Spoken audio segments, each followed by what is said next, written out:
Perfect. Wonderful, wonderful, wonderful.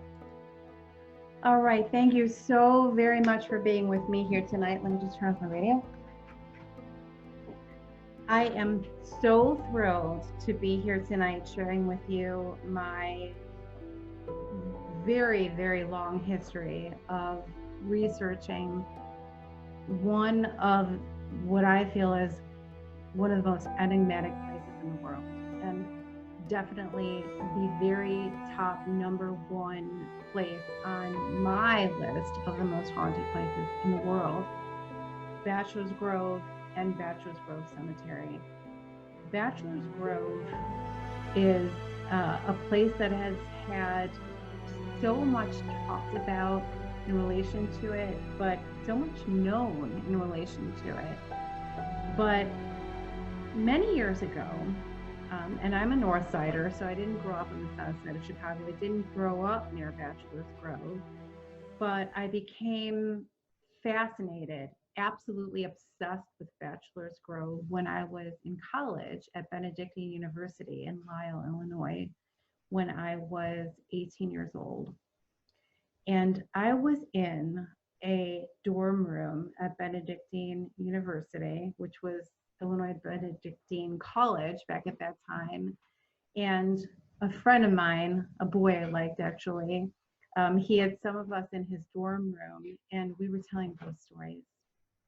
And this guy I liked, his name was Matt. He was a biology student and he put a lighter under his chin.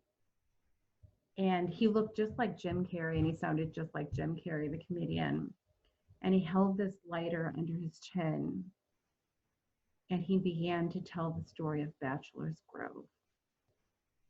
And I was absolutely enraptured by it. The story that Matt told was that when he was in high school, I think he went to Stagg High School on the South Side, they were out at Bachelor's Grove, this little 1-acre pioneer cemetery in the middle of a forest preserve. Late at night, drinking beer while they were in high school, and they saw blue lights flashing through the trees. And they thought it was the cops, of course, coming after them, but someone had called the cops or the cops were just doing a patrol of the area. And so they ran out of the cemetery where they had been drinking. And if you're familiar with the cemetery, you know that there's that old trail, the old Melodeon Turnpike that cuts past the cemetery and through the woods down out to 47th Street. So they ran out the Melodeon Turnpike and they ran over the creek, the old artery of the Tinley Creek that runs through the cemetery grounds or the Bachelor's Grove forest area. So they were so excited because they got to the other side of the creek and they thought they had gotten away from the cops, but the blue lights followed them through the woods for what they estimated was 3 blocks all the way to 47th Street. This was one of many instances of these mysterious lights that have been seen at Bachelor's Grove for so many years. There are blue lights, red lights, white lights, yellow lights seen in daytime, at nighttime, all hours of the day and night. These lights are seen.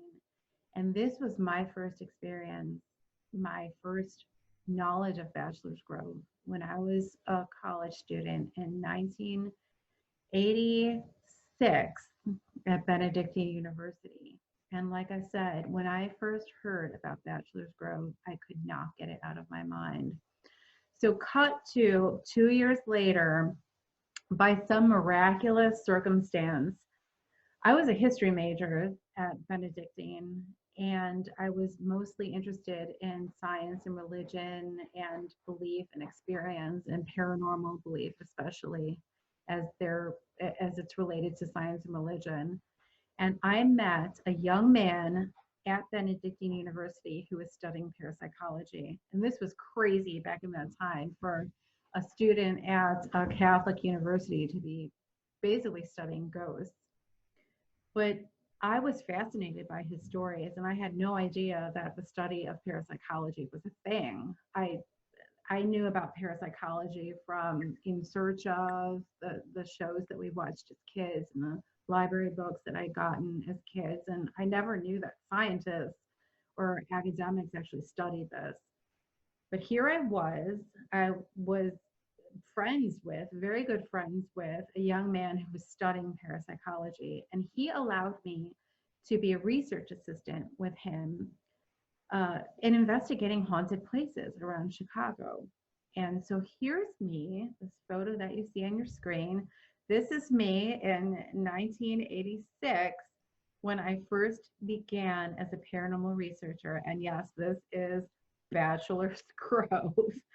So one of the very first places I ever investigated in my more than 3 decades as a paranormal researcher and as a writer about haunted places was Bachelor's Grove, just outside of Chicago. And from that very first moment visiting there, I was hooked. Fast forward 35 years later, this is my daughter walking on the path to Bachelor's Grove Cemetery about 10 years ago when we had gone there on an afternoon for an investigation. She's 20 years old now, and she's about to be join the Marines Officer Candidate School June 1st in Quantico. But she has always had, like myself, an interest in the paranormal, and one of the places that hooked her early on was Bachelor's Grove. Now, when I first started going to Bachelor's Grove Cemetery and researching it back in the 80s, there were all of these stories about it, all of these legends about it that we have since found out weren't true. People that would visit there, including myself, would find the remains of houses out in the woods. We would find foundations of houses out in the woods. We would hear ghost stories about people seeing the ghosts or phantoms of houses back in the woods. And the history back then, which wasn't much, was that there had never been a house there in the middle of the woods. But that was completely false history. These are not natural woods.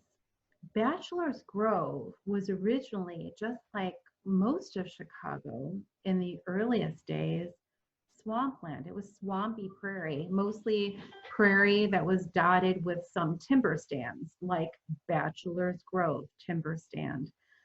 And these timber stands were extremely important for the very earliest settlers in the United States. The first settlers that left New England to settle what was then the West in the United States were bachelors. They were single men, largely, who would go out and they would find timber stands to settle around, because the timber was something that could be harvested very easily. That was a way that they could make money. They could improve their lands with houses, lumber mills, etc., and then go back to New England and bring their families, bring women that they loved, maybe someone that they married, or they would find women here in the Midwest on the frontier to marry and settle down with. So there were two waves of settlers at Bachelor's Grove. The first one was a wave of English bachelors that came from New England. They were Scotch-Irish, they were English, whose families had mostly come here earlier during the colonial days. They came and established and honed the timber stand at Bachelor's Grove. There was a second wave of settlers at Bachelor's Grove who were German pioneers who came after the Black Hawk War in 1832. And after that time, it was deemed safer for people to make that trek west and to set down homesteads in places like the western boundary of what was then Fort Dearborn in Chicago, and to really create lives for themselves and raise families. So the first wave was that English, Scotch, Irish, bachelors who came and homed the timber stand at Bachelor's Grove and other timber stands around the country. And then that second wave of largely German settlers that came and farmed the land. So you can see here the image that I have on the screen right now. This is an image of the farmland in Bremen Township, which is where Bachelor's Grove is. And this was all the way back in the mid-19th century. So you can see by that time, by the mid-19th century, this was a very vibrant farmland that was farmed by scores of different families. So it was a far cry from anything like Abandoned or anything that we would think about it now today, where it is completely empty except for our little cemetery. The very first bachelor in Bachelor's Grove that we know of was this guy. This is a guy named Stephen Rexford, and he was one of those English bachelors that came to the Illinois land, the pioneer lands, in the 1830s. Now, this is where the idea of Bachelor's Grove gets really tricky, because one of the biggest questions about Bachelor's Grove is where the name comes from. And Stephen Rexford always told us that the name of Bachelor's Grove came from the fact that he and other English bachelors settled in the area in 1834. However, that's a problem because by 1832, there were other people that were already referring to Bachelor's Grove as Bachelor's Grove, namely circuit riders. These were missionaries that would travel out from New England and ride on horseback throughout the unincorporated, Wild West, which was pretty much anything west of Kentucky. And they were missionaries to the Indians and to the French explorers, etc. And so this was a time when we get very cloudy about the origins of the name of Bachelor's Grove, because there was one particular circuit rider who actually wrote journals about his travels through the American West, which was then included Illinois. And he talked about the settlement at Bachelor's Grove 2 years before Stephen Rexford ever arrived there. There were many other single men who followed Stephen Rexford with their families, including the Crandall family, who you see pictured here. The Crandalls they were very indicative of the gumption of the early settlers of the United States, the pioneers. They hailed from Lake Champlain, New York, and they first came to Illinois by canoe and on foot. And they went back to New York for visits numerous times, usually on foot, a distance of over 800 miles. Among the very few earliest burials at Bachelor's Grove Cemetery is the burial of Alba Crandall, who you see on the left here in this photo. He was one of the only burials at Bachelor's Grove of the Crandall family that was not reinterred at Mount Greenwood Cemetery in Blue Island after the cemetery became desecrated. So this is where it all begins, the establishment of Bachelor's Grove and Bachelor's Grove Cemetery. This is the original land deed that was deeded to, are you ready for this? A woman, Corintha Everton, was actually the original owner of the land where Bachelor's Grove and Bachelor's Grove Cemetery is situated. The Evertons are this mysterious family that came west from New England in, we think, 1832. It might have been in 1830. And we have no knowledge of what happened to them. The Evertons, which consisted of Corintha and maybe a husband, brothers, maybe sisters. We're not really sure. They arrived at what we now know as Bachelor's Grove, that cemetery and the woods surrounding it, and they got the first land deeds to that area. Corintha received the first land deed to the actual land where Bachelor's Grove Cemetery sits today. Corintha sold her land in the 1860s to this man. This is a guy named Frederick Schmidt. And if you've been out to Bachelor's Grove, you've probably, if you've gone creeping through the woods, you've probably come across the homestead of Frederick Schmidt and his family, because their home, which they built here on the land that was originally owned by the Evertons, you can still see the remnants of it if you walk through the woods, if you wander off that main path when you go out to the cemetery. And this was the house that they built there. We believe now that there were two houses that belonged to the Schmidt family. This house, which belonged to Frederick and Margareta Schmidt, you can see her sitting there to Frederick's right, and all of their children around them.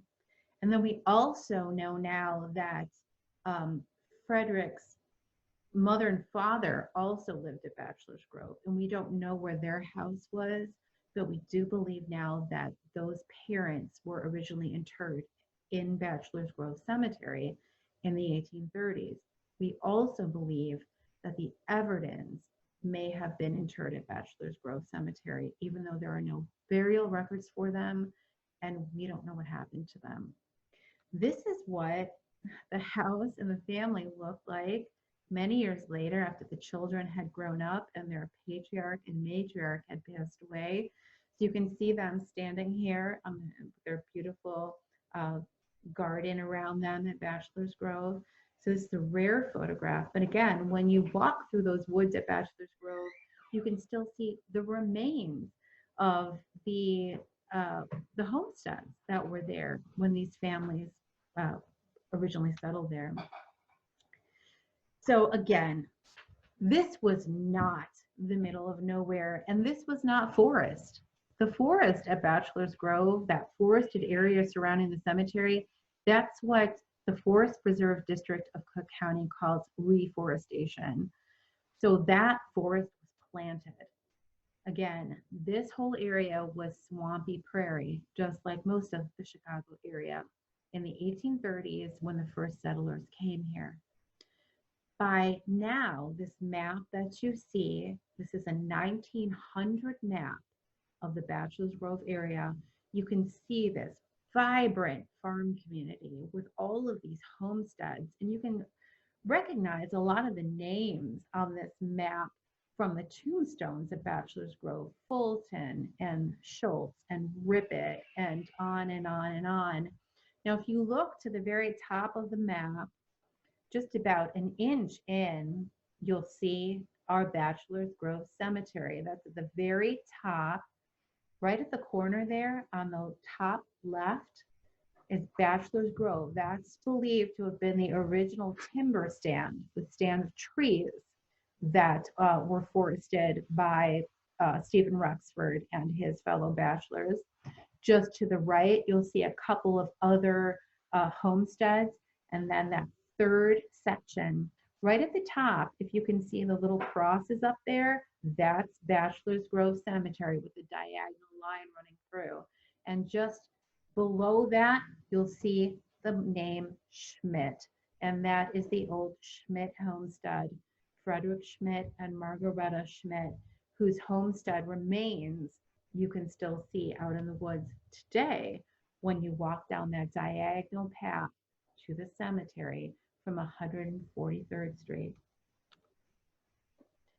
This is a photo showing the remains of the well that still remains on the homestead of the Schmidt family when you walk through the woods there.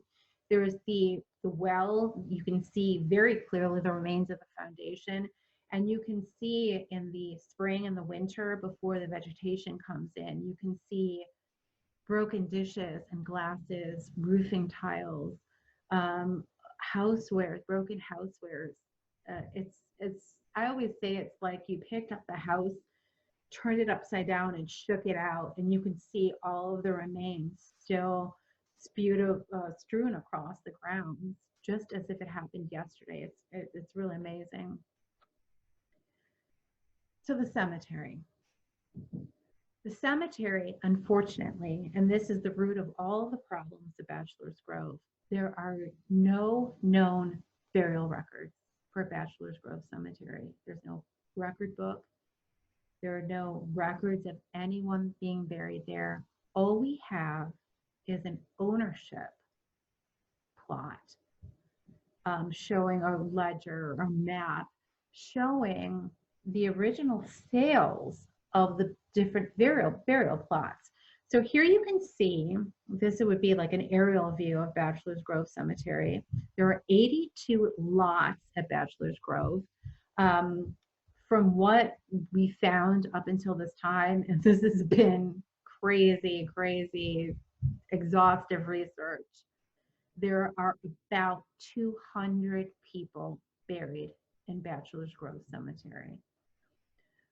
You can see this diagonal line at the bottom is the old Midlothian Turnpike. Now, the Midlothian Turnpike today is basically 143rd Street. So if you've been to Bachelor's Grove in modern times, you know that that section of 143rd Street that runs between Bachelor's Grove, the Everton Woods, where Bachelor's Grove Cemetery is, and Rubio Woods Forest Preserve is now called the Midlothian Turnpike. But this is the original Midlothian Turnpike, this diagonal line that goes south of the cemetery. And this was an ancient Indian trail that was traversed by Native Americans for thousands of years.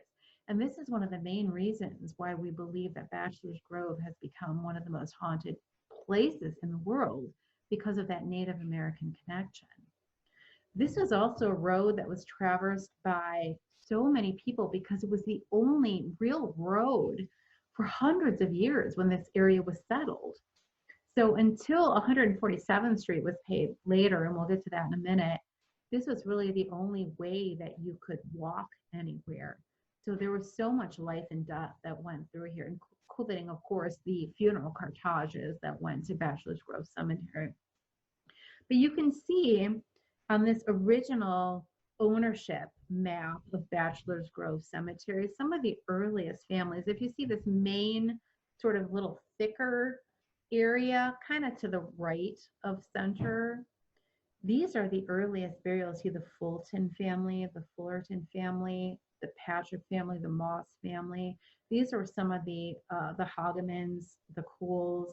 These are some of the oldest families that settled this area, and their burials are still here.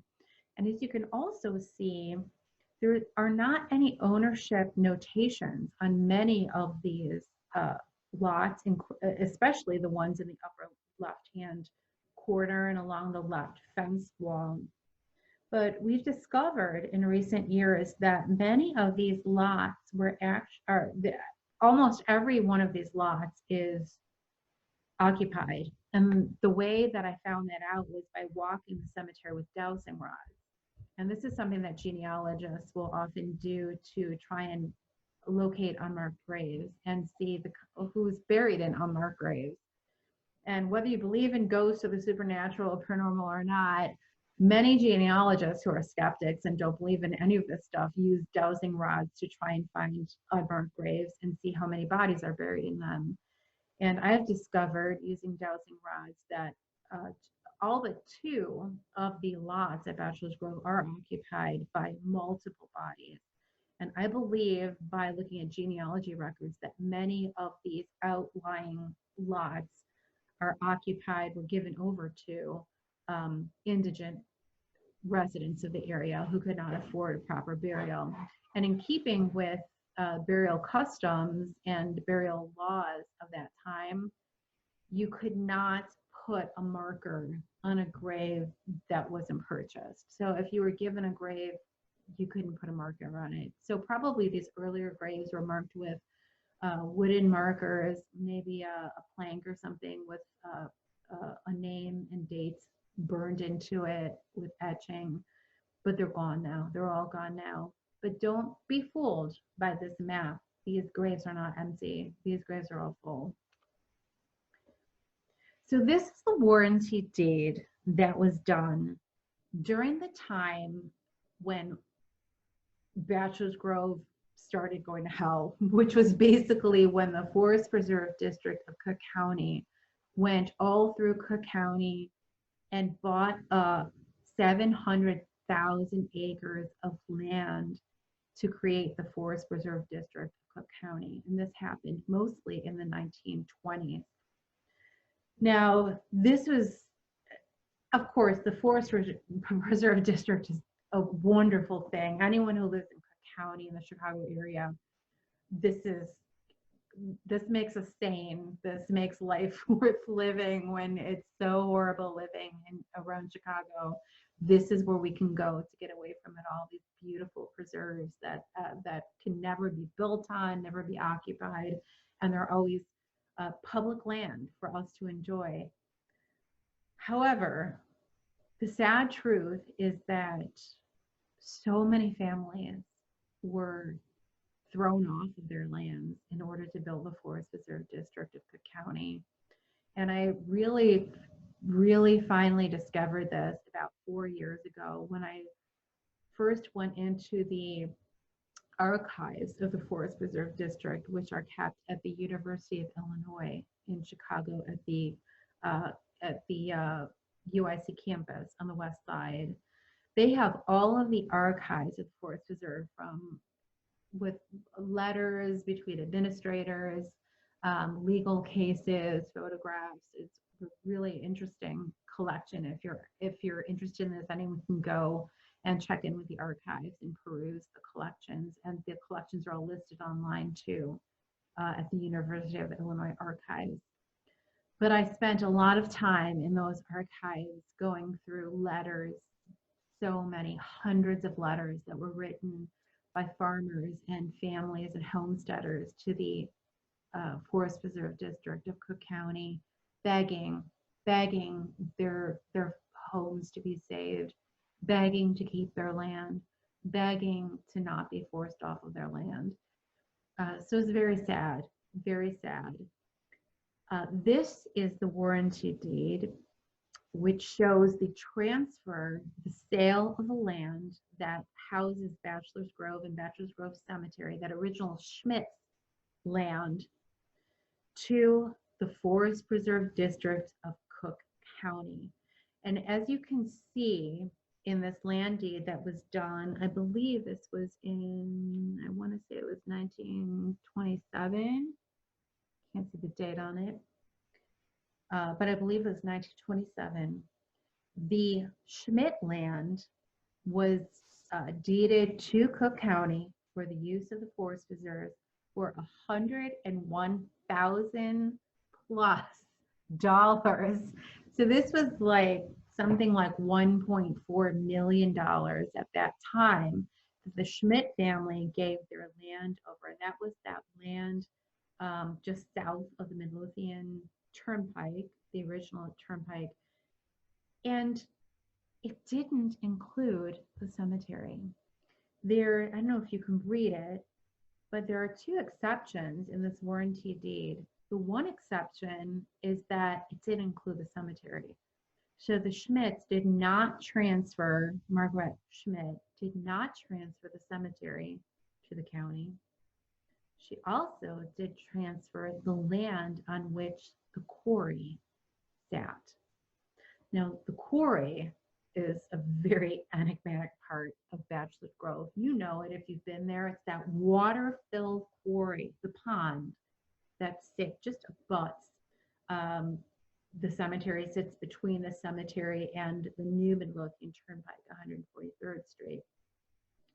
That quarry was hauled out of land that for some reason was given or deeded by the Schmidt family to the family of Frederick Bohm around 1910.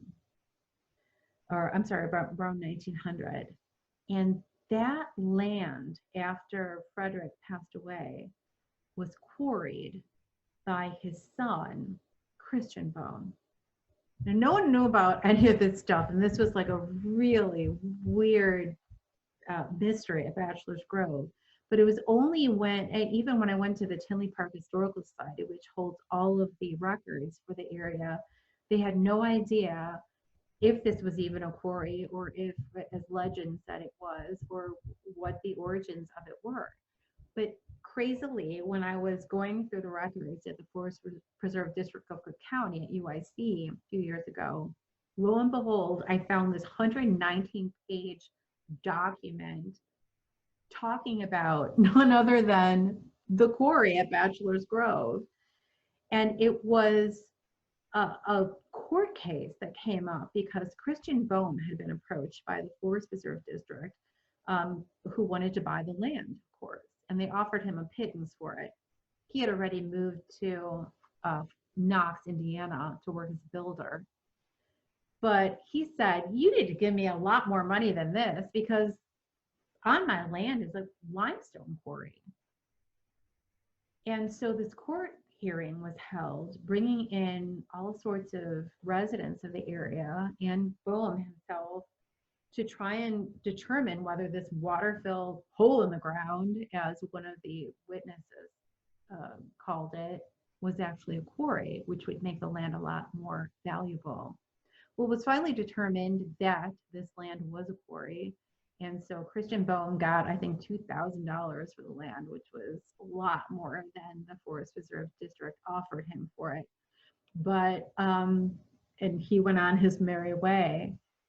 But the problem with this was that now that the quarry had been deeded to the Forest Preserve District, the problem of the cemetery still remained. The cemetery still belonged to the Everton family.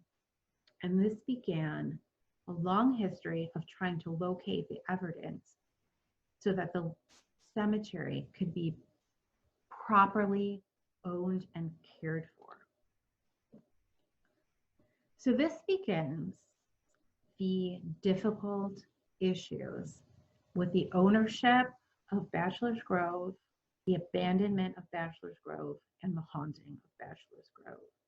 Because by 1927, almost all of the homesteads that had been built around Bachelor's Grove Cemetery, going back to the Evertons in 1830, 31, 32, had been sold to the Forest Preserve District of Cook County, and they began to plant trees to forest the area. I believe from my research that I have done over so many years that the haunting of Bachelor's Grove Cemetery begins with the building of the Melodeon Country Club, which still stands on 147th Street, just about 4 blocks away from Bachelor's Grove. This great old photo that I found online shows one of the so-called tally-ho wagons that was constructed to bring visitors from the old Blue Island Railroad Station to the Melodeon Country Club. Excuse me, I'm just gonna take a drink.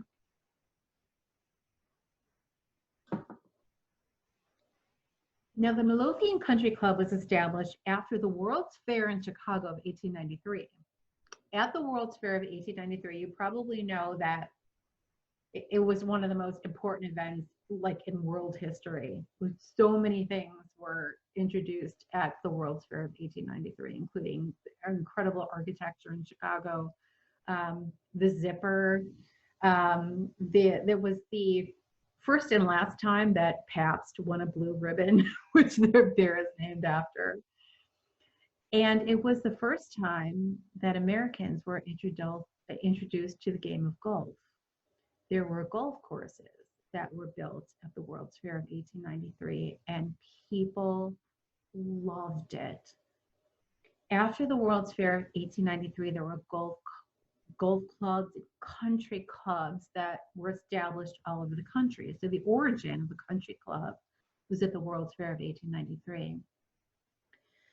The kind of master director of the World's Fair, Niles Higginbotham, and a lot of movers and shakers in Chicago, including the John G. Shedd family, the Marshall Fields, all these bigwigs, designed this country club in this remote area outside of Chicago, and they didn't want anybody else to come there. They wanted it to be very secret, but of course, everybody found out about it and wanted to join.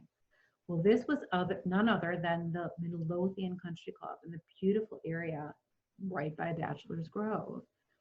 But there was no really railroad or any way of directly getting to the country club at that time. People would have to take a train from Chicago to Blue Island and take a milk train to the country club and then go over these muddy roads like the Midlothian Turnpike on these tally-ho wagons, which were headed up by donkeys and goats.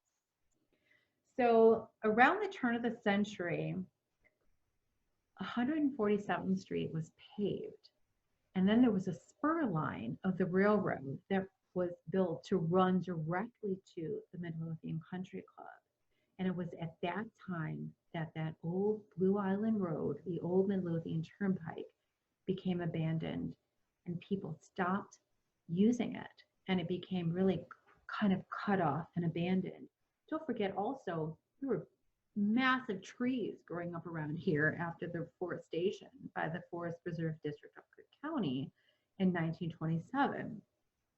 And so some of the earliest ghost stories we have here in this area are of, and I would say the first instance of ghost stories reported at Bachelor's Grove were in the 1920s during Prohibition, when alcohol was illegal. The children, teenagers, 20-year-olds, children of the country club members at the Midlothian Country Club would pile in their jalopies and they would drive to the cemetery, which was now secluded because of the planting of the trees. And they would drink bootleg gin in the cemetery, just like kids still do there today. And they would tell ghost stories. Well, the ghost stories apparently began from a guy who worked at a blacksmith shop along the old Midlothian Turnpike. And this we know from a story that surfaced probably about 8 years ago on an internet news site called The Examiner, which is now out of business. But a gentleman had written an article about when he was growing up on the south side of Chicago. He had been at I believe it was the Orland Park Library, and he had found as a young man a mimeographed booklet, and it was called The Bachelor's Grove Cemetery Story, or the Bachelor's Grove Cemetery Report. And in this almost handwritten report, this gentleman had talked about growing up in the area, and he had worked in a blacksmith shop on the old turnpike. And then after the automobile was introduced, he would service cars there. And he recalled these young people coming to the country club to park in the cemetery and drink. And he was very offended by it, especially by the untoward things these young people would do.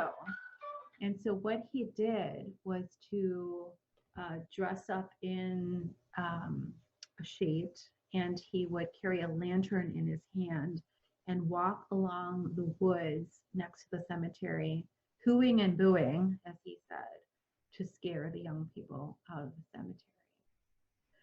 Well, the efforts of this young man, Mr. Geist, had the opposite effect. And it actually started to draw people there to look for the ghosts. And he said that by 1930, there was even a bus full of people who had come to Bachelor's Grove Cemetery to look for ghosts. So in 1930, a ghost tour by bus at Bachelor's Grove Cemetery, believe it or not. Now, these nighttime forays of young people to Bachelor's Grove continued. and they got a real kick in 1941 when this, by all accounts, incredible dance hall and picnic grove was established right where about Carlson Springs Forest Preserve is today, just a few blocks away from Bachelor's Grove Cemetery. And according to a researcher who I've been friends with for a while, the young people that would congregate at Bachelor's Grove would the guys would talk up the young ladies and tell them that they had heard there was a ghost at Bachelor's Grove Cemetery nearby. And this is the way that they could lure the young women to Bachelor's Grove. Does this sound familiar for you guys that grew up in the area? This is just exactly what still happens today. So they would lead the young ladies through the forest, now forest, and over the bridge over the old Melodeon Turnpike and the Tinley Creek to Bachelor's Grove Cemetery to look for the ghosts. So this continued that tradition of looking for ghosts at Bachelor's Grove.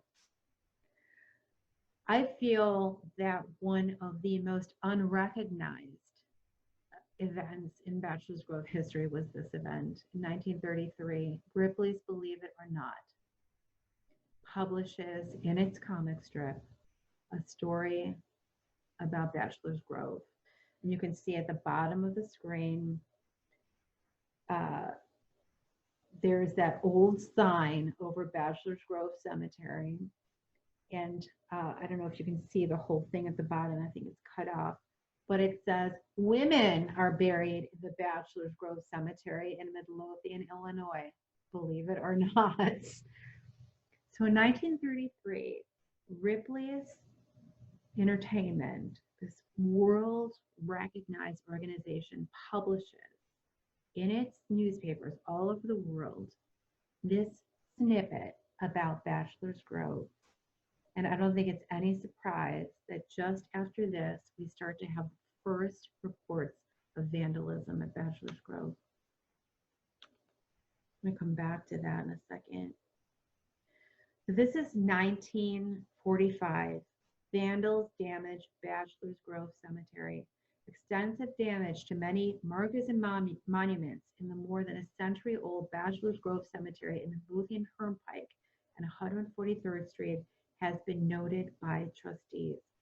This was the very first time that we heard about vandalism at Bachelor's Grove, and I really believe that it was connected to that publishing of that story in the Ripley's Believe It or Not comic strip, which would have brought so many people to the cemetery as curiosity seekers. This vandalism continues all through the 20th century, and you can see these are some photographs from an old newspaper now out of print on the south side of Chicago. This is the Mckee Grave site. If you've been to Bachelor's Grove, you recognize immediately these twin stones of husband and wife, which was below that old split tree that stood there until a few years ago. This grave was actually dug up, and you can see the grave filled with beer cans, cigarette butts, and other debris. And this was very common starting in the early 1960s to have these graves dug up and desecrated. There are old stories at Bachelor's Grove that I only uncovered in the last few years that talk about rumors that there was buried treasure at Bachelor's Grove. And I think this may date back to the time of the Irish immigration to Bachelor's Grove, because we have a lot of stories like the Will-o'-the-Wisp, the ghost lights, graves of unbaptized children, and things like this that are from Irish folklore. I think the story of unburied treasure, of buried treasure at Bachelor's Grove, may date back to the 19th century. So we had accounts going back to at least 1960 of locals going to the cemetery and digging up graves. And we know that many people who had loved ones buried at Bachelor's Grove We all think that all of the tombstones, the grave markers at Bachelor's Grove were stolen, taken away by vandals. But we know now that many family members actually removed the tombstones over the graves of their loved ones so that their graves would not be dug up by the vandals that had already done such things. So it's fascinating.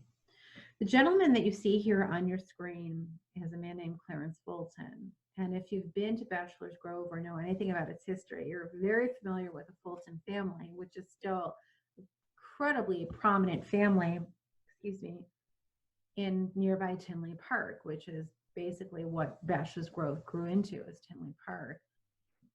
Clarence Fulton was one of the grandchildren of Huldah and Turney Fulton, which are buried under that prominent Fulton stone at Bachelor's Grove. This is the largest stone that's still standing at Bachelor's Grove, and one of the only stones that are still standing at Bachelor's Grove. The Fulton family was a family that came from the UK in the mid-19th century, early to mid-19th century, and they farmed great acreages of land in the area. And they actually married into the Bettenhausen family of racing fame. And both of those families, the Fultons and the Bettenhausens, are still very prominent families in the area. Clarence Fulton, one of the grandchildren of the original, or great-great-grandchildren of the original settlers, because that Fulton stone was actually the son of John Fulton, the original settler that came from Ireland. Clarence Fulton on your screen is one of the great-great-grandchildren of the original settler Fulton, and he took it upon himself to be an impromptu caretaker of the cemetery. Now again, Bachelor's Grove Cemetery, one of its biggest problems is that it's not really a cemetery. It was never established as a cemetery. It was never incorporated as a cemetery. And so it doesn't enjoy any real protection as a cemetery. It also never had an actual caretaker, anyone legitimately taking care of it. So many people over the years, individuals and groups, have taken upon themselves to care for Bachelor's Grove. This gentleman did the lion's share of the work taking care of Bachelor's Grove for many years, and he would actually sit in the cemetery at night with a gun, waiting for vandals and partiers to come into the cemetery through the 1960s and 70s and chase them away. Actually shut off his gun a few times, which called the police, who told him he wasn't allowed to bring his gun anymore. But he absolutely loved Bachelor's Grove, and he would, we know he would paint himself in luminescent paint and walk through the cemetery with chains, trying to scare people away that were in the cemetery at night. So these are some other origins of a lot of, I think, those ghost stories that we hear about at Bachelor's Grove. But that's not the end of that story. It's not all written off so easily. But Clarence Fulton took care of Bachelor's Grove as long as he could. He was the last known, family caretaker of Bachelor's Grove. And then after he left, many other people, including myself, have, taken up the torch to care for Bachelor's Grove. You can see here on your screen some of the worst days of Bachelor's Grove. These were photographs that were taken during the 1970s and 80s by visitors to Bachelor's Grove when local youths would come and vandalize the gravestones with spray paint. And it was also during this time that we first started to hear the now infamous rumors of satanic rituals and other pagan rituals that occurred at Bachelor's Grove. Myself and other researchers believe that these rituals that have occurred over the years at Bachelor's Grove have gone a long way in creating a lot of the paranormal activity there.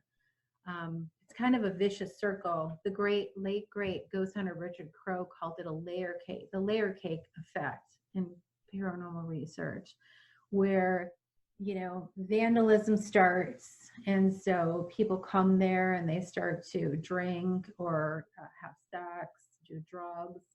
That attracts negative paranormal entities or energies, and then more ghost stories start because of these entities that are there, and that draws more people to investigate what's going on, and it creates these layers of reality and legend and phenomena, and it just kind of builds, it all builds one upon the other. Today things aren't as bad physically at Bachelor's Grove as they were at the times that these photos were taken. But there's been definitely its own progress of history here as far as desecration and attempts to revive the place and to restore the place. This is a photograph that was taken, the only known photograph in existence of Bachelor's Grove Cemetery around 1980, when there was a new sign that was put up. Now, if you remember the Ripley's magazine strip or newspaper strip that we saw a few minutes ago, there was a sign very much like this, but arched over the entrance to Bachelor's Grove in the 1930s when that sketch was made by Robert Ripley. This was a sign that was put up, as a metal sign, metal and wood sign that was put up. It was only up for a few months before it was torn down. And also this new gate that had been put up in 1979, there were holes ripped in it after just a few weeks after it was established. As I mentioned early on in the lecture, the Evertons were the first owners of the Bachelor's Grove property. And ever since they left the land, deeded it over to the Schmidts in the 1860s and left, they kind of disappeared. The last known place I could find the Evertons was living in Cicero, Illinois in 1880. And they had a lot of family problems. We still don't know what the relationships were between the family members. We do know there was a daughter, Lucinda Everton or Lorinda Everton, who was institutionalized at Dunning Mental Hospital on the north side of Chicago in 1880, that same year that the census was taken. And we believe that she died there. We don't know what happened to the rest of the family. We don't have any burial records for any of them. Myself, I believe that at least 2 or 3 of them were originally interred at Bachelor's Grove almost immediately after their arrival at Bachelor's Grove in the early 1830s, and that those early wooden markers were lost to time, and that there were no official burial records at the time. So all through the 20th century, from the 1860s, I think it was 1864 that the Evertons left, to the 1970s, allegedly, Cook County was looking for Everton family members to claim the land that the cemetery was on. Because if you remember, that land, the cemetery land, was not officially part of the land transfer in the 1960s. So it was kind of up for grabs. So in October of 1976, after many decades of trying to find the Everton family, Cook County condemns the land on which sits Bachelor's Grove Cemetery. So that means that the county is now in charge and has ownership of Bachelor's Grove. That is a really difficult situation because Bachelor's Grove Cemetery is owned by the real estate management office of Cook County today, and the surrounding forest preserve is owned by the Forest Preserve District of Cook County. So there are 2 separate organizations and government agencies that are running both of them. So it gets quite messy. As you can see from the photo, excuse me, let's take a drink. As you can see from the photo on your screen, this is a photo of the last known burial of ever done at Bachelor's Grove. This was done in 1989 in October, when the cremains, or the ashes, of Robert Shields were interned under the Shields Monument in Bachelor's Grove. If you've been in Bachelor's Grove, you know this monument is now toppled. It's been toppled for many years.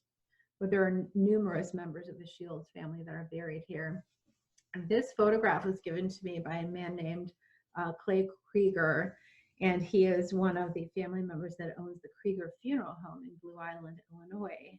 That is from some of my friends. You probably remember when Carl and I did our Bachelor's Grove exhibit at the Krieger Funeral Home, and I think it was 2013, I want to say it was.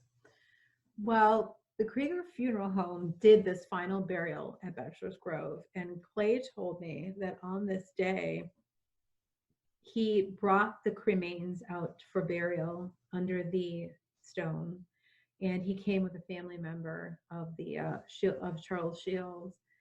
And this was what they found. They found that the family marker had been so badly desecrated with spray paint and paint thrown on it. And Clay said that they were stopped on the path, that old Midlothian Turnpike path out to the cemetery, by cops who said, "What are you doing out here?" And he said, "Well, I'm burying someone."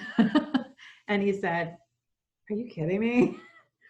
And he explained to him that, yeah, that one of his clients wanted to be buried at Bachelor's Grove. And so that's what they were doing. And that was the final burial that was done at Bachelor's Grove. Now, many people ask, can you still be buried at Bachelor's Grove? No, you cannot. You cannot legally be buried at Bachelor's Grove. I know a couple of people who have scattered their ashes at Bachelor's Grove, but there are no burial plots for sale. And you cannot legally scatter ashes or burial a body outside of an officially consecrated cemetery in Cook County, just so you know, no matter what you're planning on doing. So this is what Bachelor's Grove looks like today. Today, there are fewer than 24 stones that remain at Bachelor's Grove out of about 200 burials that we know of. These are the stones that remain at the entrance, and these stones move around all the time. They're toppled, put back into place. Some of them are found in different parts of the cemetery, adding to the mysterious quality of the place. The path back to the cemetery, that old Midlothian Turnpike, still exists today. And this is what it looks like today. It's a broken path of concrete. That concrete was put down over and over again, starting in 1941, we think, when that road was paved and the bridge was taken out that went over the old Tinley Creek. This path is a place where a lot of people experience paranormal phenomena when they visit Bachelor's Grove. And I will tell you, I have been writing about the paranormal since 1990. And as I said in the beginning of the lecture, this was one of the very first places I ever visited as a paranormal researcher. And Bachelor's Grove is the first story I ever wrote as an author. And I've written 15 books now, but this was the first story I wrote. And when I wrote the story, it started Step Inside. And it was about stepping on that path going through the woods to Bachelor's Grove Cemetery. And over these many years, so many people have experienced phenomena on this path. There are stories of black dogs that are encountered on this path. Sometimes 3 or more at a time, that are seen, that give off this, what people describe as a malevolence or a nastiness, where people feel they can't go on, they can't cross the path, they feel very intimidated by these dogs, and then the dogs just seem to vanish or disappear. There have been also reports of ghost cars on this road. In fact, one of my dearest friends, Ron Smith, he was an old radio DJ at WLS for many years in Chicago, and he just passed away suddenly this winter. And he told me a few years ago that he had gone to Bachelor's Grove one day with his friend, and they saw a line of cars, like 1940s cars, backed up down this path, which is closed to vehicle traffic today, but was then open. This was like probably in the 1970s. And he thought it was a funeral cortege. So they went and had lunch and came back later. They didn't want to disturb the funeral. And then found out later that there hadn't been a funeral at Bachelor's Grove for years, and that nobody who had been to the area that day had seen any cars there at all. People walking along this path too, including myself, have said that they've been pelted with rocks, stones, pine nuts, hickory nuts, and usually at the level of their ankles or their calves. This is something that goes back to Native American lore, where Native Americans tell us that if you pass into places that are sacred and you don't have permission to do that, you will have this kind of greeting given to you. I had a very interesting experience on this path in 2014. At that time, it was common for me to be at Bachelor's Grove Cemetery for 10, 12 hours or more at a time on Saturday or Sunday. And we would just wait for people to come and tell them the history, give them tours, things like that. And I'd been there all day. It was a beautiful summer day, and it was getting to be twilight time. And so I headed home and said goodbye to my friends who were talking around the Fulton Stone. And so I headed out to the path, and I had just said to my friends, I don't think anyone else is coming today. I'm going to head home. So I headed out to the path, and I started walking down the path to the parking lot where my car was at Riviera Woods. And I heard this voice right behind me say, it was a woman's voice, said, "There's more still coming." And I whipped around, and there was no one there. And so I continued down the path, and just up ahead, that bend in the path, a group of 5 women appeared. And I talked to them, and they said that they had come out, it was one of their birthdays, and they had come out on a ghost tour, self-guided ghost tour, and they had hoped to get to Bachelor's Grove that day. And I told them that someone, one of the ghosts of the Grove, had told me that there was still more coming. And certainly there were. This quarry pond at Bachelor's Grove, as I mentioned, is a place where so many people still have experiences of the paranormal. The quarry, and in fact, I made a video just about the quarry that I'll post. I'll email the link to you so you can watch it on YouTube. The quarry, as I mentioned, was dug originally by the Bohm family around 1909, 1910, and it became filled with water after Christian Bohm moved to Knox, Indiana. And it's believed that a lot of the tracks and the rail cars and the machinery is still down there. They also say that down in this quarry are cars and the bodies of gangsters going back to the Prohibition area. And they say that many gangsters dumped bodies in this quarry pond in the 1920s and even into the 30s. And there are reports of people seeing men in fedoras and suits walking around this area, or even walking right out of the pond. There's also been reports of a so-called 2-headed monster that rises up out of the quarry pond at night when people are visiting the cemetery. And the oldest story of all is the story of a horse, a farmer and his plow horse, that are seen coming out of the quarry pond soaking wet. And the legend says that the farmer was plowing his farmland around the quarry in the 1890s, and that the horse was spooked and bolted for some reason and plunged into the pond, taking the plow and the farmer with it, drowning all of them. This doesn't really make any sense based on what we know now, that the quarry was not actually established until 1909, so this wouldn't have been a quarry in the 1890s. That's not to say that didn't happen after that, or that it's not a phantom of something else in the area.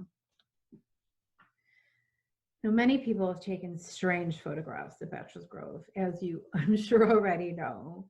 This is a photo that was taken by my friend John Catchell, who was here on a visit, one of many, many visits. John Catchell drew a beautiful map of Bachelor's Grove Cemetery that you can find on my website, Bachelor's Grove Forever, where he drew actually all of the remaining stones that are standing, so you can see whose stones they belong, who the stones belong to. But John took this photograph on a visit to Bachelor's Grove, and as you can see, the Fulton stone here still standing on the left, and these two very defined figures to the right of the tree that were not there at the time. This is one of the most famous ghost photos ever taken at Bachelor's Grove. This is a photo that was taken by my good friend Dave Olson of Chicago Paranormal Investigators. Dave is a police officer in Chicago, and he has led Chicago Paranormal Investigators for, I think, about 25 years now. And they've investigated everywhere under the sun. But if you look at this photo, to the very left, there is a figure. There's three figures from the right. The guy wearing the visor to the very right with a sleeveless shirt or vest, the woman in the middle by the tree, and then the gentleman to the left with the pink shirt. But then to his left is a figure that looks like a laughing face with an arm bent. And there was absolutely no one in this photo when Dave's team took it. This is a photograph that was taken by my late friend Linda Regnano before her death. She took this photograph from inside the cemetery at Bachelor's Grove, taking the photo out onto the path. There was absolutely no one out on the path, but this very obviously clearly shows what looks like an elderly gentleman with white hair, white t-shirt on, either holding a young child or walking with a young child. Of course, the most famous, need a drink before this.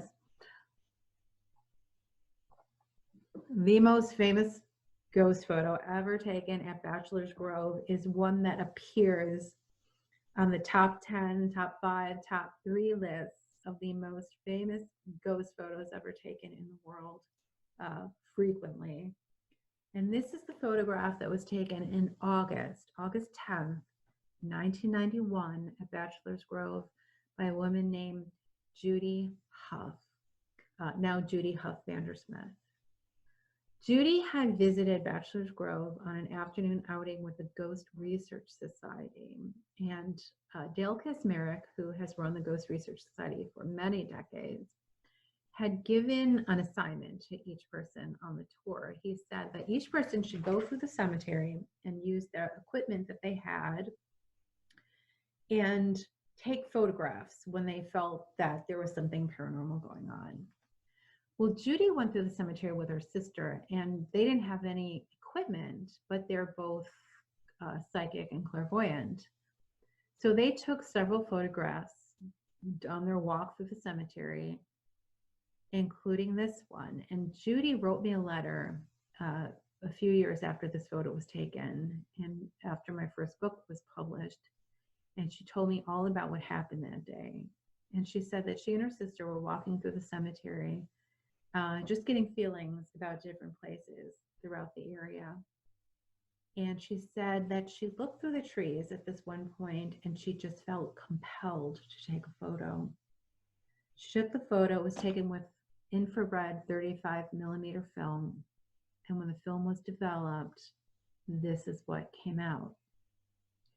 Now, if you follow paranormal, drama these days on TV, you know that Judy appeared. Actually, Judy came to our ghost conference about 5 years ago, and she brought the original negative of this, which she had never shared with anyone before. She said it was her photo and she didn't need to prove anything to anyone. But she wonderfully brought the negative and a light box with a jeweler's eyepiece so that anybody at the conference could examine the negative, and nobody could figure out how this had happened because the negative was exactly what this is. So if you follow television, you know that Zach Bagans of Ghost Adventures brought Judy onto the show Ghost Adventures Aftershocks because we had brought Ghost Adventures Chicago a few years earlier, and they had investigated Bachelor's Grove and Excalibur nightclub with us. So Zach had brought that negative to Kodak and Fuji and other makers of film and cameras, and they all had declared that there was whatever was on this photo, this negative, was outside of the camera. It was no flaw with the film. It was no flaw with the camera. And so they essentially declared this an authentic paranormal photograph. Now, people always ask, who is this woman in the photo? And if you're familiar with Bachelor's Grove, you know that one of the most famous ghost stories about Bachelor's Grove is the story of the woman in white, or the so-called Madonna of Bachelor's Grove. And of course, looking at this photo, you would think, well, of course, this is a photo of her. And people ask, who is she? Who is this woman? And there are a number of theories that we've put forward to suggest who this might be. Two of them are Fultons. If you've been to Bachelor's Grove or followed the history of Bachelor's Grove, you know that the point of pilgrimage of Bachelor's Grove is this stone. The stone that's marked infant daughter. And this stone is almost always covered with flowers, stuffed animals, toys, coins, candy, trinkets of every kind left in homage to this little girl. This little girl was a child by the name of Marcy May Fulton, and she was the daughter of Bert Fulton and his wife, Catherine Vogt. And Bert Fulton was one of the children of Huldah Turney Fulton and John Fulton Jr., who are the matriarch and patriarch that are the main people at this stone, the big Fulton stone at Bachelor's Grove. And remember, John's father was one of the original immigrants who came to Bachelor's Grove from Ireland. Well, this site is a place where so many people leave these tokens. And Marcy May died in infancy, and she was buried here. But her mother and father went on to live long lives. And her mother, Catherine Vogt, was a daughter of one of the most, if not the most, prominent family in Tinley Park. If you've been to Bachelor's Grove, in fact, we did a art show at the Vogt Museum, which is the old Vogt House in the middle of Tinley Park, right by the Tinley Park Historical Society a couple of years ago. And so the Vogt family has a huge crypt in the main Zion Cemetery in town. And so mother and father of Marcy May went on to live long lives, and they were buried there in Zion Memorial Cemetery in Tinley Park. So the child remains here. So some wonder if the woman in white that's seen walking through the woods in the cemetery, reportedly in search of her baby, might be the ghost of Catherine Vogt, who passed away so many years ago, and whose daughter's gravesite is such a point of pilgrimage for so many people, even today. Another candidate for the woman in white sitting on the tombstone, the Madonna of Bachelor's Grove, is another Fulton family member, and that is Luella May Fulton Rogers. Luella May Fulton Rogers. And she's in this photograph at the top right. So that's Luella, or Lulu as she was called. Lulu married one of the Mr. Rogers, and it's very interesting because very old accounts of the Madonna of Bachelor's Grove, or the woman in white at Bachelor's Grove, refer to her as Mrs. Rogers. So I wonder if those earliest ghost stories began after Lulu Rogers passed away, and people were seeing a woman in white there and connecting that ghost to her, or even if she looked like her, if she's her. But very tragically, Lulu Rogers was killed just shortly before her 60th birthday. She was hit by a hit-and-run driver on Oak Forest Avenue in Tinley Park and left for dead.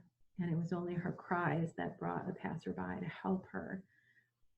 Now, Lulu is buried at the Fulton Stone, but an interesting side note is that her baby sister,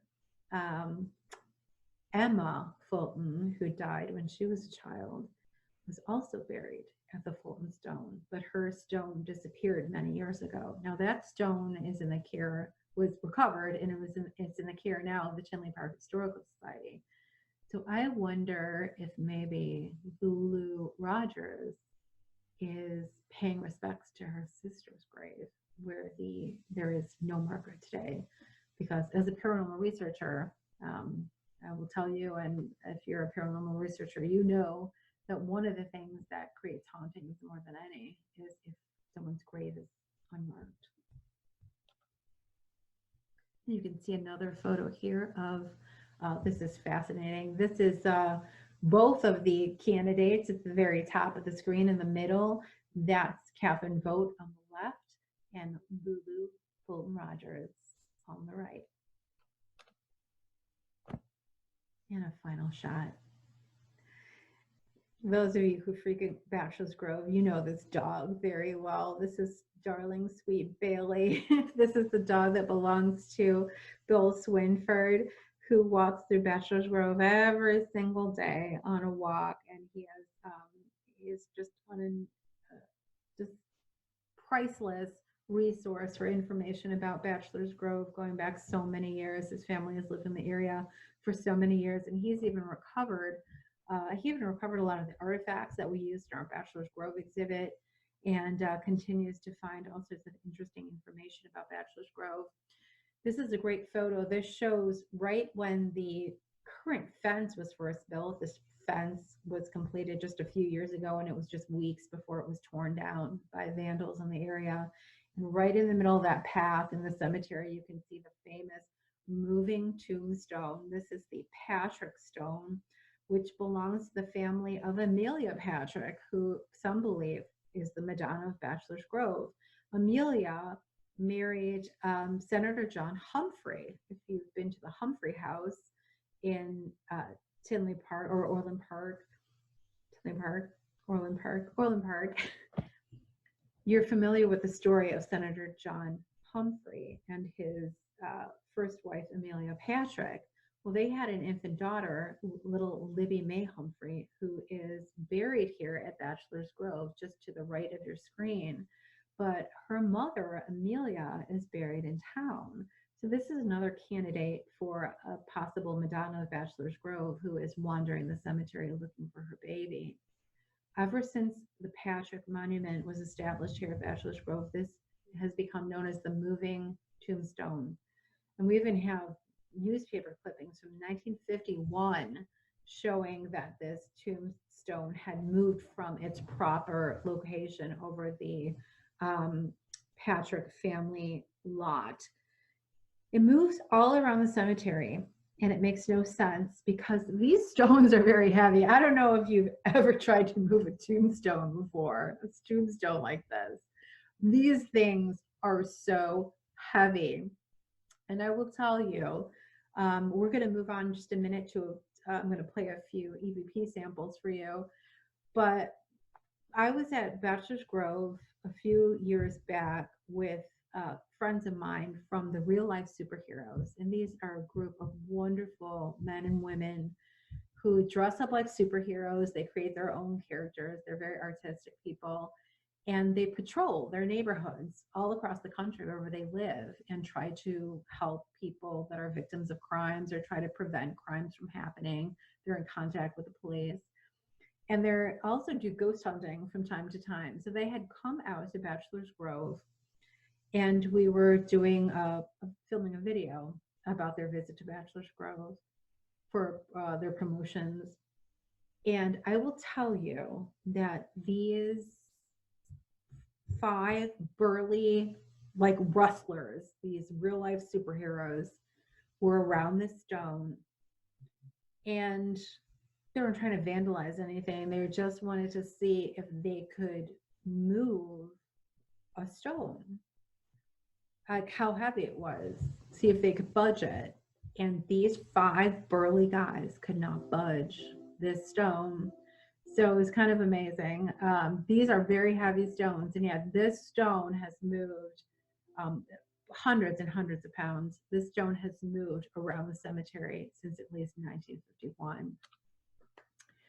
So I am going to play for you. I think if I can figure this out, we'll try this for, oh yeah, well, that'll work. I've collected over the years a lot of what we call electronic voice phenomenon samples from places that I've investigated for the last 30 or so years. Electronic voice phenomenon is part of a wider body of research material called ITC, or instrumental transcommunication. And instrumental transcommunication, or ITC, is using electronic equipment, televisions, radio, electronic recording devices, video cameras to record paranormal phenomena. And EVP is definitely the most popular variety of this. So EVP is the audio recordings of what we call the voices of unknown origin. We don't know if these are voices of the dead or voices of ghosts, if they are aliens or whatever they are, maybe voices from another generation that are still in existence. But we know they're real. We know it's something, and it's very mysterious and it's very interesting. But I've been an EVP researcher for many, many years, and I've gotten a lot of interesting EVP samples from Bachelor's Grove. So I just wanted to share a few of these with you today. These are all from a single visit to Bachelor's Grove. I've thousands probably of EVP samples from Bachelor's Grove. This is from one visit, a visit which was chronicled on a television program called Haunted Case Files, which you may have seen if you watch ghost shows. Haunted Case Files chronicles the real life harrowing experiences of longtime paranormal investigators. And so I had gone up to Canada a few years ago to film the show and to share my top 3 scariest experiences as a paranormal investigator. And this was the number 1, was the day that I had visited Bachelor's Grove and collected the craziest EVP sample I'd ever gotten, and had the strangest and most frightening experience of my career. And you can go to Haunted Case Files. It's called Night in the Cemetery. I think it's on YouTube. And you can watch the sensationalized version of what happened to me. But basically what had happened harkened back to the day of the funeral of the late Richard T. Crow, the ghost hunter who passed away in Chicago in June of 2012. Excuse me. At the funeral, after the funeral, I was at Chet's Melody Lounge on Resurrection, across from Resurrection Cemetery on Archer Avenue, because of course Richard Crow was buried at Resurrection Cemetery. And I had met a young man who I'd known before, but I had been friends with him. And we were talking, and he was a steward at Bachelor's Grove. And he asked me if I wanted to have a tour of the cemetery. And I said, sure, that'd be great. So I went out, and it was a very hot summer day at the end of June in 2012. And he took me on about a 2-hour tour of the cemetery and the surrounding forest preserve, showing me all the homesteads and such. And we went to dinner after that, and then it was starting to get dark, and he said, do you want to go back? And I said, absolutely, of course, right? So we went back, and we parked. Of course, you shouldn't do this. This is very bad. No one should be in the Forest Preserve District property after sunset. But he was a steward of the cemetery. So we parked our car at Gaelic Park on 147th Street, and we walked through the woods to the cemetery. And this young man had marked and mapped all the trails around the cemetery. He estimated to me at that time in 2012 that he had been to the cemetery about 2,000 times. So he could have walked this area blindfolded, you know, in his sleep.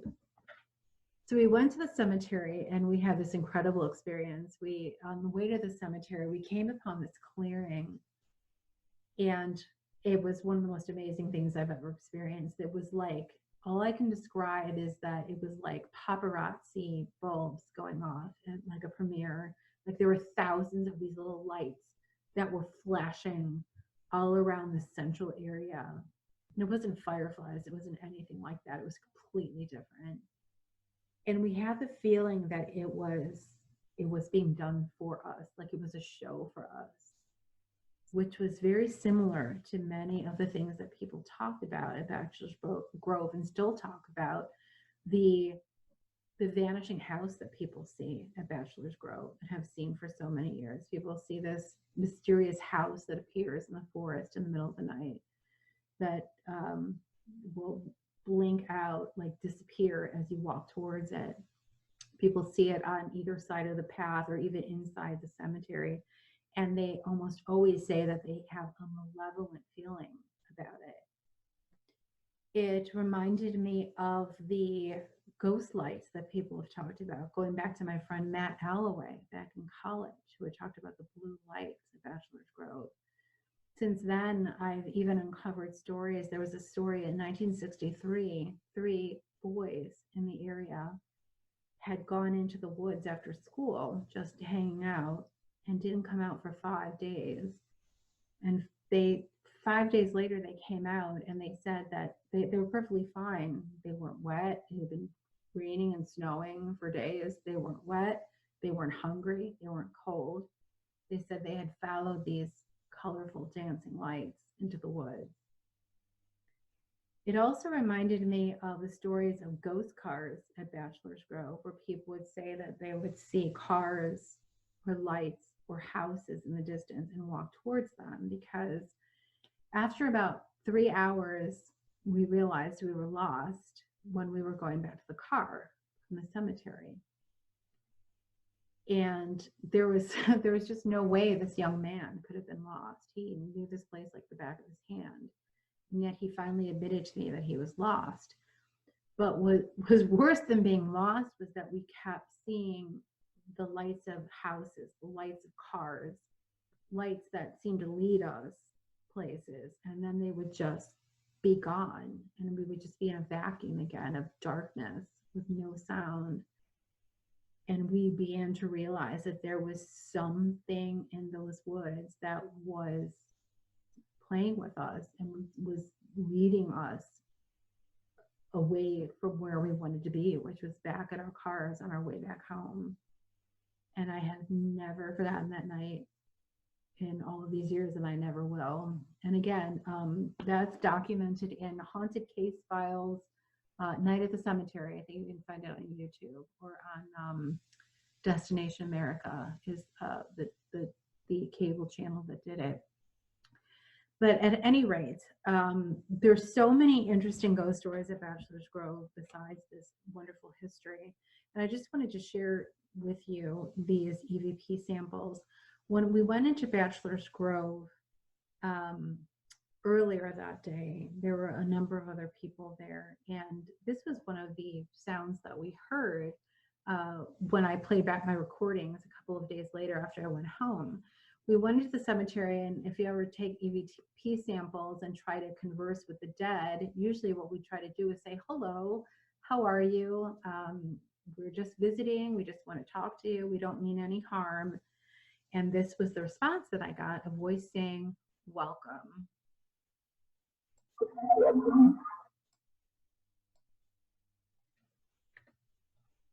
I'll play that again. Sounds like a very theatrical voice. Welcome, welcome. All right, hold on.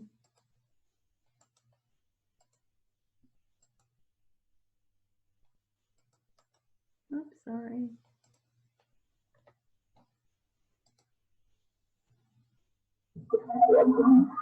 Welcome, welcome. You guys hear that? So then I had asked, we just want to talk to you. We just want to talk to you, want to tell you about ourselves, and we want to listen to whatever you have to say. And then I had a voice say, listen to us. It's very feigned. Listen to us. Listen to us. And these sound so mechanical. If you're interested in EVP, I highly recommend a book called The Ghost of 29 Megacycles. And it is written by the innovators of the Spiritcom, which was the first kind of ghost radio, ghost box. And it talks about the different types of EVPs that people will get in their recordings, the mechanical ones, the natural ones. But it talks about these nuances, like it's almost like you're over a CB radio, and all the different details about that. Oops. So this came out of nowhere. This didn't seem to be any response to anything that we asked, but a voice says, "You are gonna lose it," which freaked us out, of course, because we're in a cemetery. You are gonna lose it. Try to play that again.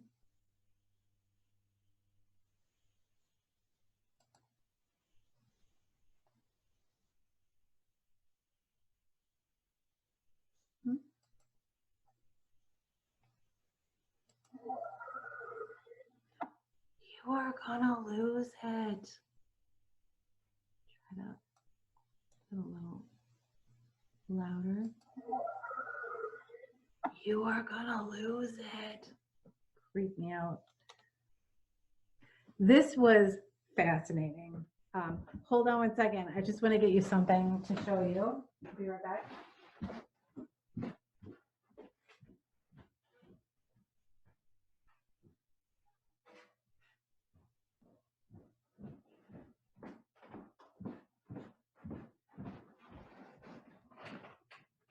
I had this item with us.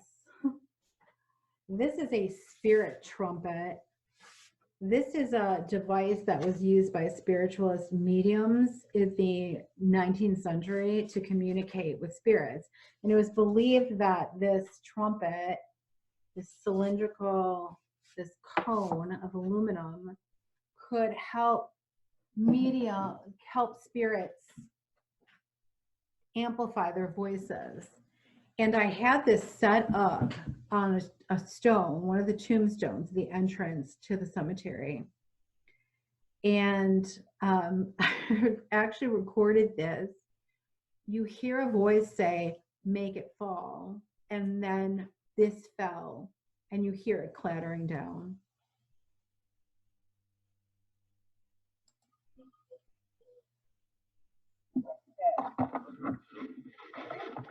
That's all falling down. I don't know how well you can hear these EVPs. I'm going to give you the link to listen to them on soundcloud.com when this is over. If you can't hear them very well, I'm not sure how well you can hear them. This was interesting. We picked up a lot of English and Irish accents in the cemetery, which goes back to the history of the cemetery. A lot of researchers at the cemetery believe that one of the main reasons why Bachelors Grove Cemetery is so haunted is that there is a so-called portal right at the gate of the cemetery. And the portal comes from Native American lore. Native Americans say that when they were forced off their land, or when whites built on their sacred ground, that they would curse the ground, the land, by opening up these interdimensional doorways on the property, so that this endless parade of demons and ghosts and entities would come in and out of the land and harass whoever was living there.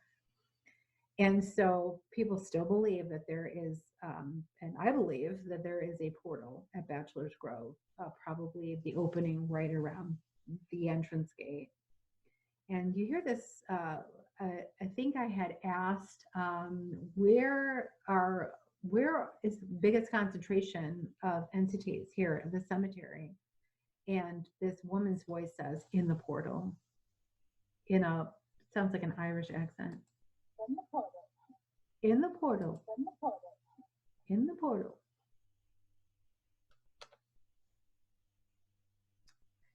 Well, as I referred to this earlier, when we were there with the real life superheroes, they were trying to see if there was any way they could budge, how they were trying to see how heavy one of these tombstones was.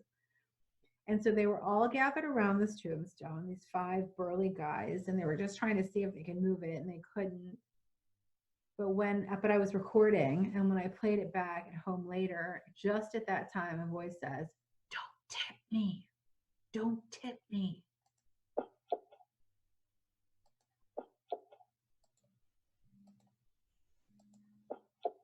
Don't tip me. That was cool. Now, this is the pièce de résistance of all EVPs I have ever recorded in my 30-year career. And you will listen to this EVP if you go to watch that Destination American episode of Haunted Case Files that I was on, Scariest Night of My Life at Bachelor's Grove. You can find it on YouTube, Night at the Cemetery, Haunted Case Files. We were there earlier in the day. I was there with Michael Esposito, who's a big EVP researcher, and Daniel Reiter, who's also a big EVP researcher, and my friend Colleen Nadas, who is a clairvoyant and a psychic and a medium. And we were standing around the Fulton Stone. And I just had my recorder running, and we didn't hear anything. When I went home later that day, this is what came over my recorder. And this was crazy because this voice is the voice of my friend Michael. Michael and I and Daniel and Colleen were talking with each other. We're just having a conversation. We were completely unaware of anything. But this entity, whatever it is, uses Michael's voice to try and get Daniel to listen to him. And we didn't hear any of this at all. So what you're about to hear, we did not hear at all. And this spirit uses our friend Michael's voice. And he says, he clears his throat, the spirit goes, and then it says, "Daniel, I'm talking to you now, Daniel." So just listen.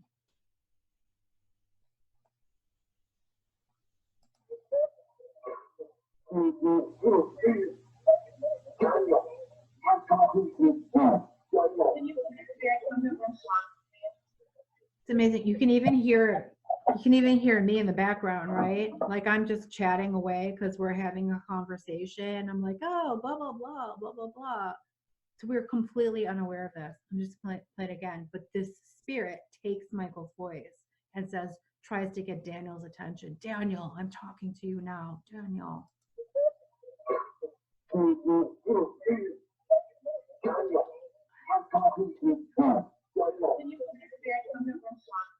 Incredible. Absolutely incredible. Ladies and gentlemen, Bachelor's Grove Cemetery.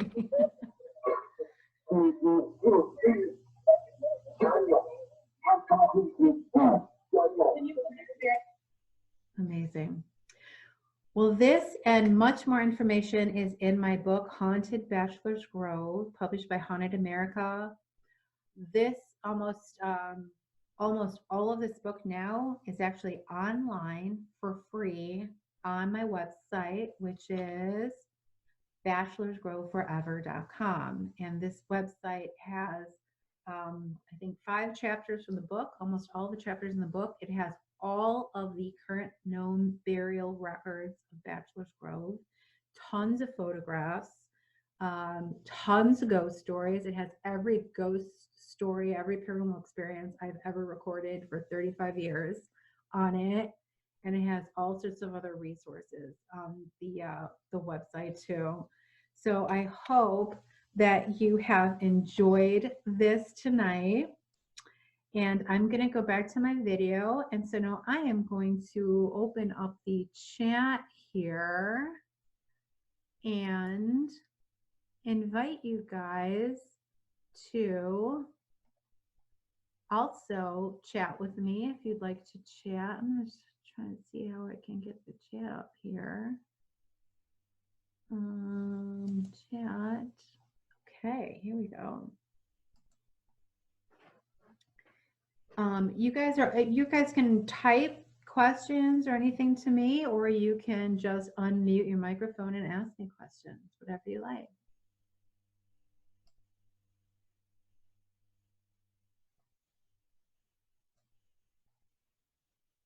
Anyone have any questions?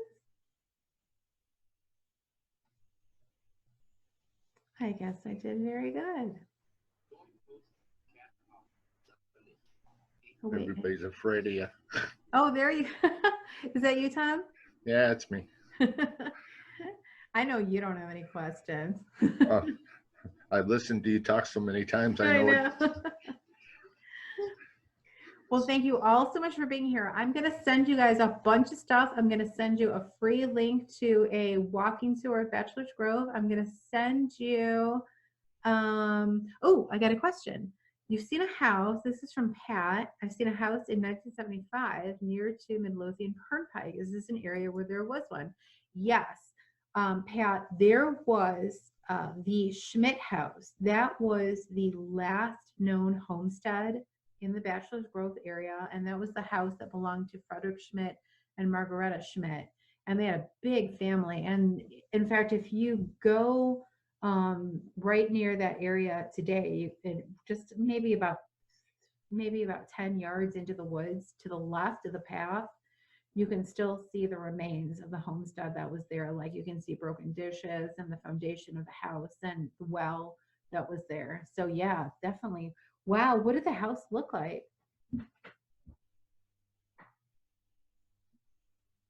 Oh, I think that was a private message. David, I do think that the stories are true. I haven't found any stories about bodies being dumped specifically there at the quarry at Bachelor's Grove, but I have found dozens of articles about bodies being dumped in that area, the Tinley Park area, Orland Park area, Midlothian area. Most of these were connected to people that were running illegal stills in their houses, and they got into untoward dealings with people that they were working with, selling to, etc., and ended up on the wrong side of a gun or a bludgeon. So yeah. Wow, yeah, 2-story farmhouse, Pat. That's exactly what people always talk about when they talk about the farmhouse at Bachelor's Grove. Are there walking tours allowed there? Yes, this is tricky. Walking tours are allowed there, but it's very, very regimented and it's very expensive. You have to register any tours with the Forest Preserve District of Cook County. And I did one last May, and I think it ended up being about $500 to take 10 people into Bachelor's Grove. Now, a lot of people do it without registering and get away with it, which is great.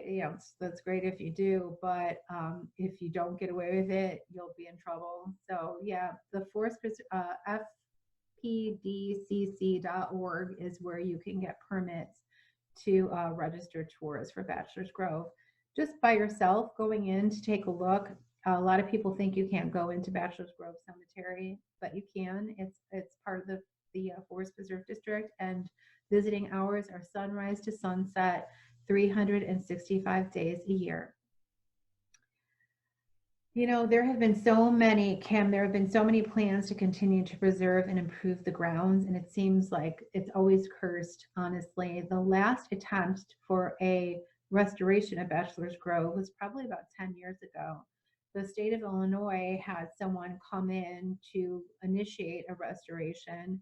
And as part of that, the county removed many of the trees in the cemetery and also removed all the vegetation that was holding up all of the tombstones.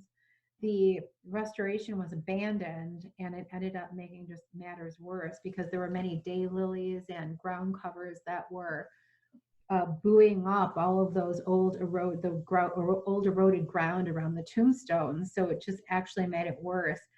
Whether or not anything is ever going to happen there, I don't know. I did uncover when I was doing research for my book in the Forest Preserve District archives that the intention when the Forest Preserve district was established was for these 5 cemeteries that were on the land of the Forest Preserve to disappear. So they wanted them to disappear. They wanted people to just forget about the cemeteries. And it seems like that's something that we're still battling now. It seems like the county doesn't want anything to do with trying to keep these cemeteries going, to keep them remembered. The voices that I played, were those at night or during the day? All of those voices that I played were during the day. And I'll share this link with you. You can listen to all of those voices at soundcloud.com, and just search for Ursula Bielski. That's my account. And you can listen to, I have a whole file of Bachelor's Grove EVPs, and I have EVPs from a lot of different places that I have investigated, and I'll send you all that link too. From Maggie, how do you get into this business more professionally outside of just researching these things and going to haunted places for fun? Also, is Bachelor's Grove only open during the day? Bachelor's Grove is open sunrise to sunsets, 365 days a year. Maggie, it's been passion for 35 years. It's been my life for 35 years. And that's what I would recommend to anyone. Just research, write, talk to people. And this will eventually be your job. I promise. From Gillian's daughter, Zoe, why did the voice want to talk to your friend Daniel, who might it have been? I have wondered about that too, Zoe. We never know. It might have been someone, oftentimes our loved ones will try to communicate with us through paranormal investigators, through someone we're trying to communicate with. So for example, if we were at Bachelor's Grove attempting to communicate with the Fultons at the Fulton Stone, maybe a loved one of Daniel's who had passed away knew that and was kind of like asking a friend, like, I want to talk to Daniel. Can you get me in touch with him? That's the best idea that I can come up with from what I know. That's my theory about it. I have had rumors about people getting cursed with bad luck after visiting. Have you ever heard of this happening? Yeah. I have had, anyone who knows me knows that I am cursed by Bachelor's Grove, and I have a number of erstwhile friends that have been cursed by Bachelor's Grove. I sincerely believe I've had really great friendships that were destroyed, I think, were started at Bachelor's Grove and destroyed by Bachelor's Grove also. I have also had people tell me that they visited Bachelor's Grove and they had a physical reaction to it. There was, and never were the same again. There was one gentleman who told me that he visited Bachelor's Grove as a teenager and felt this surge of energy go through his body. He said it was like an appliance outside that was struck by lightning, that he was never the same again. He felt like his energy level was never the same again. I've also met, again, many people who have visited Bachelor's Grove and gotten very attached to it. And the only other place that I have found like Bachelor's Grove that has this ability to obsess people is a place called Union Cemetery in New England. And this was a cemetery that was very deeply researched by the late, great paranormal research couple, Ed and Lorraine Warren. and they actually wrote a book about it called Graveyard. And they said that Union Cemetery, which has a lot of the same phenomena as Bachelor's Grove, vanishing houses, ghost lights, strange phenomena like this, also has the propensity to make people obsessed by it and kind of abandon everything in their lives to just focus on Bachelor's Grove. And again, that's a book called Graveyard by Ed and Lorraine Warren. And I absolutely do believe that there is something very bad about Bachelor's Grove. I've done a lot of research into demonology over the last 5 years or so, and I've come to believe that Bachelor's Grove is an example of what Catholic demonologists call infestation, which is where a location becomes literally infested by demons or a demonic force. And one of the main characteristics of a place of infestation is that it seems to lure people there to feed off of their energy and to draw them in. And I have found a lot of evidence of that at Bachelor's Grove. Let's see. Yes, I have many videos on my Facebook page. And again, bachelorsgroveforever.com has a lot of information about it. That's my website. It has most of my book, Haunted Bachelor's Grove, on it also. Has everyone ever tried to find the bodies in the pond? No. According to stories I've heard, the pond was dredged maybe about 40 years ago, but I don't know anything about what they found. A few years ago, I tried to see if I could hire a diver to go down to the bottom of Bachelor's Grove, but I found that it was forbidden by county law based on all of the rumors about what's down there. Bodies, cars, farmer plow, everything else. I would think that county would not support any efforts for anyone to do that. But I do hope that someday we do get to see what's down there. That would be a dream come true to see that pond dredged. Let's see, what else?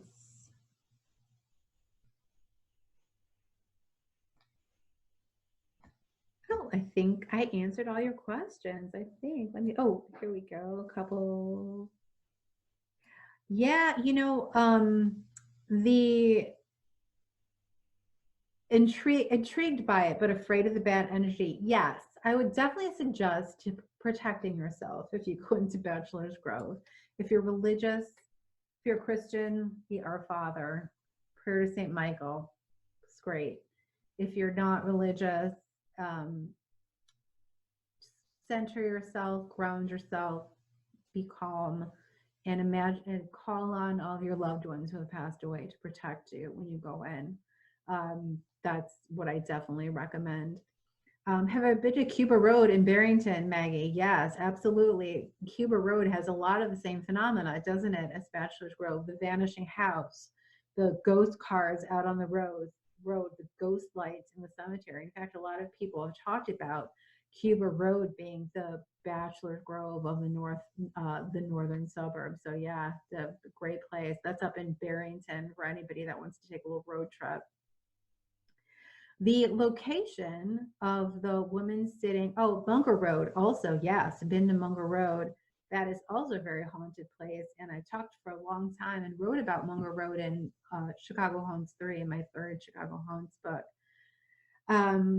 That's a great place. That's one of the many places where people say you park your car on the railroad tracks and the ghost children will push your car to safety over the tracks. Children that died from a car accident or a bus accident there. Let's see what else.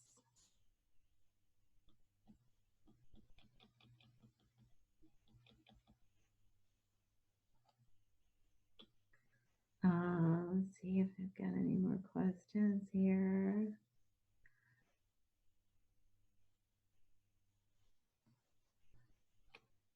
Whoops.